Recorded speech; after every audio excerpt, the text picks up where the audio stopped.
இந்த 2025வது வருஷம் முடிய போகுது. இந்த நிலையில் நான் என்னென்ன படங்கள் பார்த்தேன் அப்படின்றத பற்றி நான் ஆல்ரெடி வீடியோஸ் போட்டிருக்கேன். அதில் இது 3வது பார்ட். சரி வாங்க வீடியோக்குள்ளே போகலாம்.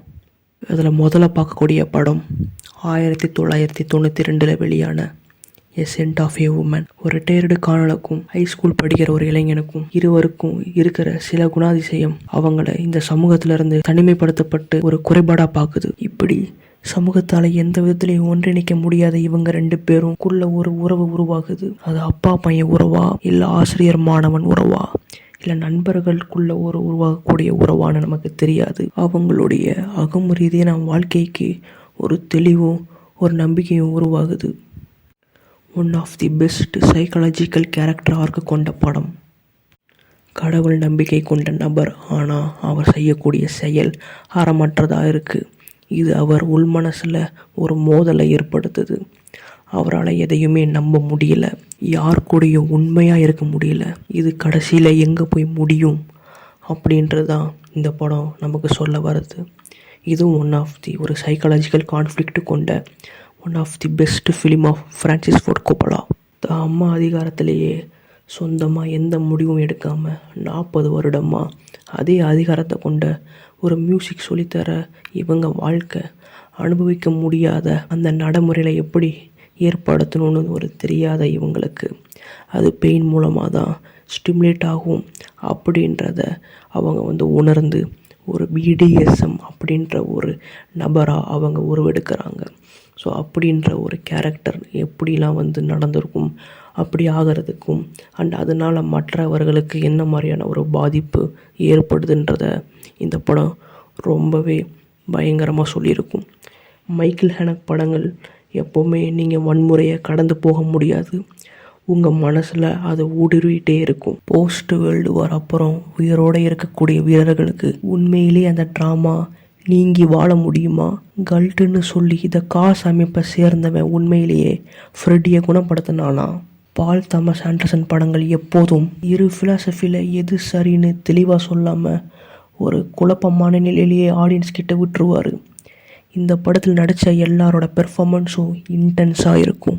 அமெரிக்காவில் இருக்கிற வேடிக்கையான விஷயங்கள் அது ஒரு கஜகஸ்தான் நபர் பார்வையில் கதை நகருது. நம்ம பார்வையில் அந்த நபர் எப்படிப்பட்டவர்னு ஒரு நகைச்சுவையாக சொல்ல முடியாது, ஆனால் நல்ல சிரிக்க வைக்கக்கூடிய ஒரு படம். இந்த லிஸ்ட்டில் இந்த படம் தான் காமெடியான ரிலாக்ஸான படம்.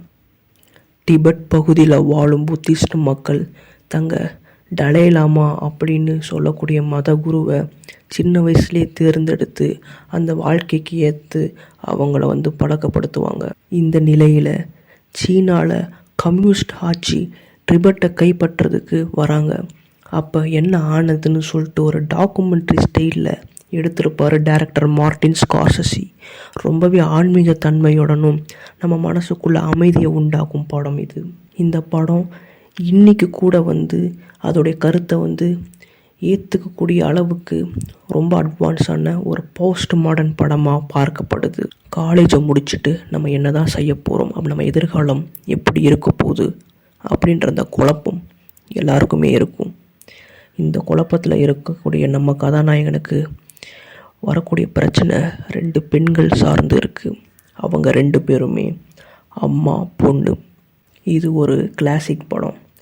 பேருக்கு ஏற்ற மாதிரி கேமரா மூமெண்ட், கேரக்டர் பிளாக்கிங், ஒரு சினிமா பாடமாக இதை நம்ம பார்க்கலாம். கசப்லாங்காவில் ஃப்ரான்ஸ் மற்றும் நாசி ஆக்குப்பைடு கண்ட்ரியிலேருந்து தப்பிச்சு வந்தவங்க ஒரு யூஎஸ் பாஸ்போர்ட் விசா வாங்கி போகணும்னு சொல்லிட்டு ஒரு அகதிகளாக வெயிட் பண்ணிக்கிட்டு இருக்கிற ஒரு கதைக்களம்.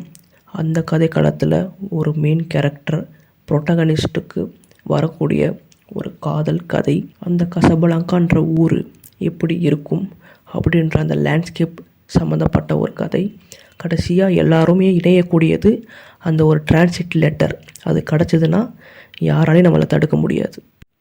குழந்தைகளுடைய உச்சபட்ச நடிப்பை இந்த படம் காட்சிப்படுத்தியிருக்குன்றத விட ஒரு மனுஷனாக உருவாகி வாழ்ந்திருக்கு தான் சொல்லி ஆகணும். ரொம்ப அழகான டிஸ்னி வேர்ல்டு, அதில் விளையாடிட்டு வரக்கூடிய ரொம்ப மகிழ்ச்சியான குழந்தைகள்னு இருந்தாலும் ஒரு இருட்டான பகுதியை இந்த படம் முழுக்க மறைச்சிக்கிட்டே வந்துக்கிட்டு இருக்கு.